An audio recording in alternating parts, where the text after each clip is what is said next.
Alright guys and gals, welcome to Game 11, Round 1 of the Tiny Wars Open Tournament. I am Advanced Warrior. And I'm CJ. And today we will be commentating on Artemyx, playing as Tasha, versus Icy, which we will just refer to as Icy, playing one of the custom CEOs, Mira, on Valhalla. So, Tasha has a small zone radius of 1, but they have extremely high stats for very fragile units, which is plus 50% offense and 30% defense for all air units. Of course, she will get the plus 10% offense and defense for all other units, but that's the bonus that she has stacked. Her power gives global CO zone and gives all of her air units plus 2 movement. Now, with the small CO zone and with how fragile air units are, I do find it to be a little bit tricky playing with Tasha, but a way that you can play as Tasha is kind of like an anti-tank zoner. Kind of like how anti-airs zone out air units, you can use Tasha's air units to zone out tanks. I mean, of course, it could still get shot by anti-air, but it's almost like a reverse of the roles when you have Tasha, because 50% offense is incredible. Yep, and yeah, putting her to a B-copter will one-shot tanks and basically a lot of ground units. Mm-hmm. But let's go on to Mira, shall we? Mira, you probably, if you've never played Tiny Wars, you've probably never seen this character, because yes, we mentioned it is a custom CO, and her main thing is mass global damage. So she starts out with a zone radius of 5, which is pretty huge, but she has no day-to-day bonus.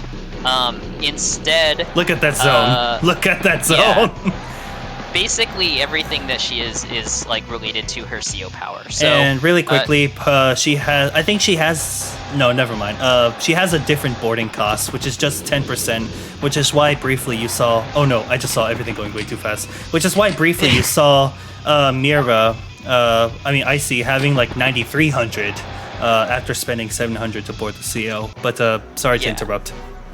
Yeah, so Mira is like definitely one of the more unique COs. She has a different boarding cost than everyone else. Her zone also expands at a slightly differently than everyone else too. Most characters have a zone expansion at 30 and at 60, but she actually has a higher CO energy cap than everyone else at 120, and so her zone expands at 30, 60, and 120. So she can potentially get up to 8 zone radius, which is just a lot. And then her CO power is also at a unique cost of 40, and that does 1 damage to all units, or all enemy units globally. Mm-hmm. Yeah, it's I think the way they plan to have Mira is that they tried to make her as close as they could with like not vanilla, like the trilogy Advance Wars.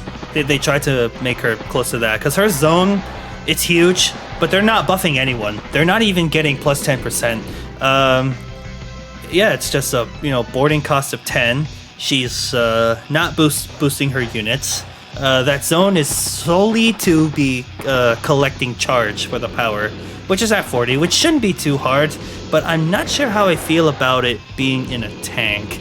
Usually with a large CO zone, I'd like to put the CO in a mobile unit, such as a recon, and I've played this against CJ, a transport copter. But speaking of air units, that is a big boy up there. Oh, I guess Artemyx is gonna go for a Tasha bomber, but that's quite expensive. That's gonna be a 30k investment. Yeah, we were talking about boarding costs. The default for everyone is 50%, so that is like 3 base skips for that too.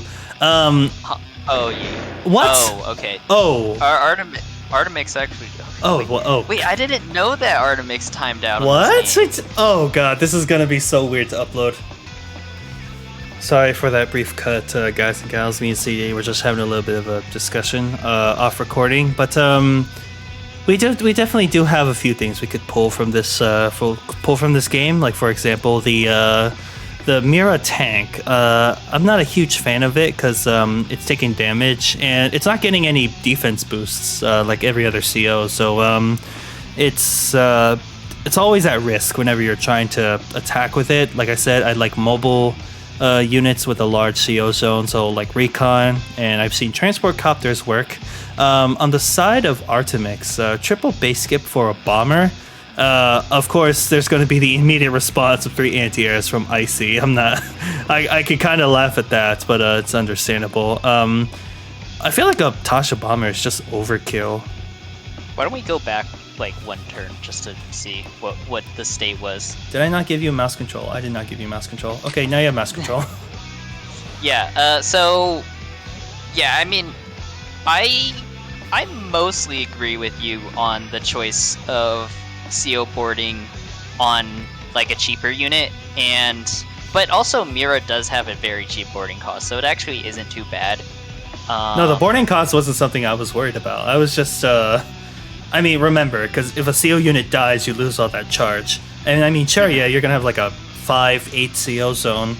I can understand, it'd be very easy to get charged, but it definitely will kind of settle you back just a little bit if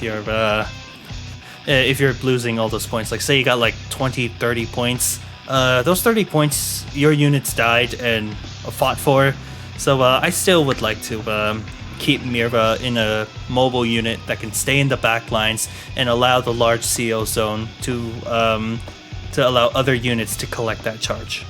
Mm-hmm. Yeah, and so Mira is a CO that you could kind of board on more units than you would expect, I guess. Like, yeah, you can actually board her in a bike, you can board her in a tank, it still works, because the veteran boost is a factor, it's not a huge factor. Oh yeah, that's right, the veteran boost is still there. Yeah, veteran C, or when you board a CO, you automatically get veteran C, which is a 20/20 boost. I completely forgot about that. So that is a small, that is an upside to that, but yeah, I like, it depends on the map really, but I do like boarding her in a bike because you can get her out faster.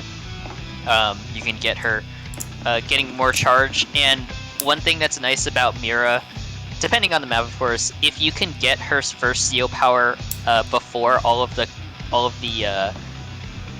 properties are captured, then you're delaying your opponent's capture gain by 1 turn for every property, which is nice. Like, it's always super annoying to have to capture something with using a 9 HP capture unit, and Mira is able to do that if she can get her power off before a lot of captures happen. I don't see this happening at all unless there's like a really good mind game strategy. It's like if her max is 120 energy, she can literally spam her power for like 3 turns in a row. So maybe I can kind of see it if you're like, how do I say this? Like, if there was a turn where you could, where it benefits from using the power, then instead of just popping it out of nowhere, then yeah, I can maybe see that work. I haven't tested it yet, but yeah, sometimes there are just turns where your powers are better later than at that point. But obviously, just keep that unit safe if you're going to go for the spam Mira power, which I kind of want to try now after this. Yeah. What else? It depends on the map, because there are some maps where it takes a very long time in order to capture everything on the map. Like, some things are just really far away. So in that case, Mira can delay some captures with her CO power if fighting starts early. So that's one reason why I might use a Mira bike, but a Mira tank works too. Like in this case, Icy was able to get a lot of value, which also says just a little bit about Artemyx. They had their tank out in the open, and Icy was able to very easily just pick that up for basically no cost really. No cost, just like 2 HP, but it's just charge for Icy there. Yeah. So again, like we weren't aware that Artemyx timed out. So we want to apologize for having a very anticlimactic ending to this video. But I hope that you there's still things to pull out, definitely. Yeah, and so yeah, we can keep doing that. Yeah, one thing is Tasha Bomber. I think we mention this? Overkill. It's a little bit. Yeah, it's overkill, and the reason why is like a Tasha B-copter does practically the same thing, or it's a little bit slower, and it's I mean that's the main thing really, because Tasha B-copter generally kills tanks in one shot. Depending on the terrain, I think.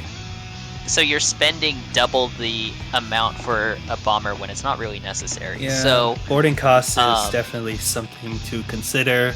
And I mean, you might not feel it sometimes on some units, but like a tank, it's only like 3,500.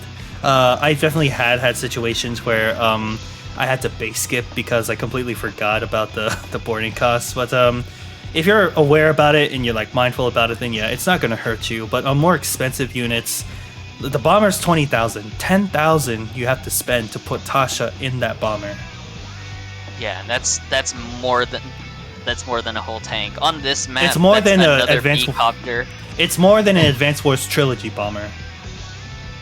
And